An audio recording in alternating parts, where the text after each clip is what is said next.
अब मैं एक वेरिएबल क्रिएट कर रहा हूँ। वेरिएबल का नाम a है और उसके अंदर मैंने एक वैल्यू 10 असाइन की है।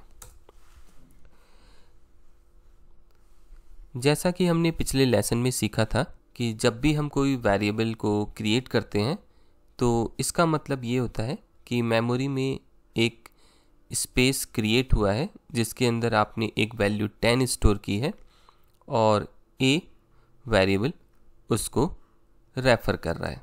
जैसा कि आप जानते ही हैं कि जो वैल्यू 10 है उसका टाइप int है, लेकिन अगर आप ये देखना चाहें कि वेरिएबल का क्या टाइप है तो इसके लिए जब आप यहाँ लिखेंगे टाइप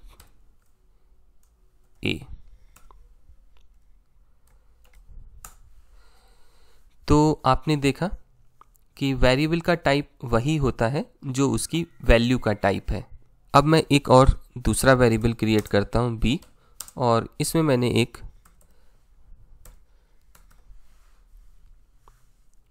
फ्लोटिंग वैल्यू को स्टोर किया है। तो अगर आप वेरिएबल b का टाइप देखेंगे तो b का टाइप फ्लोट है। इससे हमें पता चला कि जो वेरिएबल का टाइप है वो वैल्यू पे डिपेंड करता है। जैसी वैल्यू वेरिएबल रेफर करता है वैसा ही वेरिएबल का टाइप होता है। अब एक और केस डिस्कस करते हैं। देखिए, जैसे मैंने यहाँ पर एक वेरिएबल बनाया हुआ है t और उसके अंदर मैंने 89 स्टोर किया।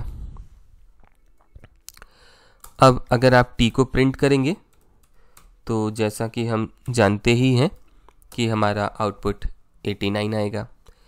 लेकिन अगर मैं t के अंदर कोई नई वैल्यू असाइन कर रहा हूँ, जैसे मैंने यहाँ पर डाला t के अंदर 67, तो अब मैं अगर इसे प्रिंट करता हूँ t को, तो t के अंदर कौन सी वैल्यू होगी, 89 या 67। तो जब आप एंटर प्रेस करेंगे तो आपने देखा कि जो t वेरिएबल है वो 67 को पॉइंट कर रहा है। यानी कि जो वेरिएबल है अगर हम उसमें एक नया डेटा देते हैं तो जो नया डेटा है वेरिएबल उसको पॉइंट करता है।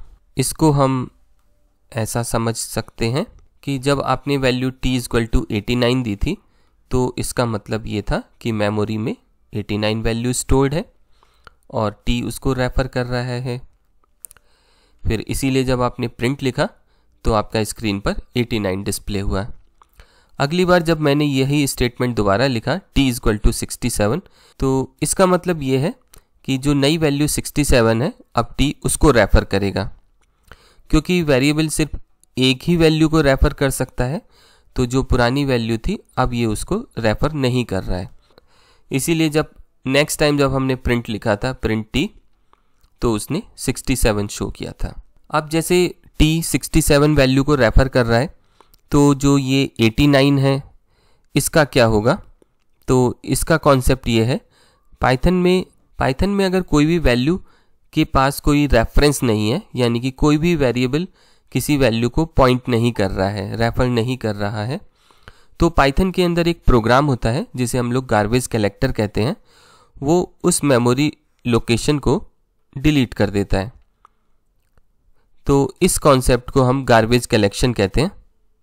पाइथन में वेरिएबल किसी भी टाइप की वैल्यू को रेफ़र कर सकते हैं। तो मैं देखिए यहाँ पर लिखता हूँ, जैसे मैंने यहाँ पर एक वेरिएबल बनाया है s और उसके अंदर मैंने लिखा है हेलो। और जब आप इसका टाइप देखेंगे s, क्योंकि ये स्ट्रिंग टाइप की वैल्यू को रेफ़र कर रहा है तो s का टाइप str है। लेकिन अगर आप एक नई वैल्यू s को असाइन करते हैं और वो एक डिफरेंट टाइप की है, तो जो हमारा वेरिएबल है वो नई वैल्यू को रेफ़र करेगा। और इस वेरिएबल का अगर टाइप भी आप चेक करेंगे तो वो फ्लोट टाइप है। तो हमने देखा पाइथन में वेरिएबल किसी भी टाइप की वैल्यू को रेफ़र कर सकता है, और अगर हम वेरिएबल में एक नई वैल्यू रीअसाइन करते हैं तो वो वैल्यू किसी भी टाइप की हो, वेरिएबल उस नई टाइप की वैल्यू को भी रेफ़र कर सकता है, और वेरिएबल का जो टाइप है वैल्यू के टाइप के अकॉर्डिंगली बदल जाता है।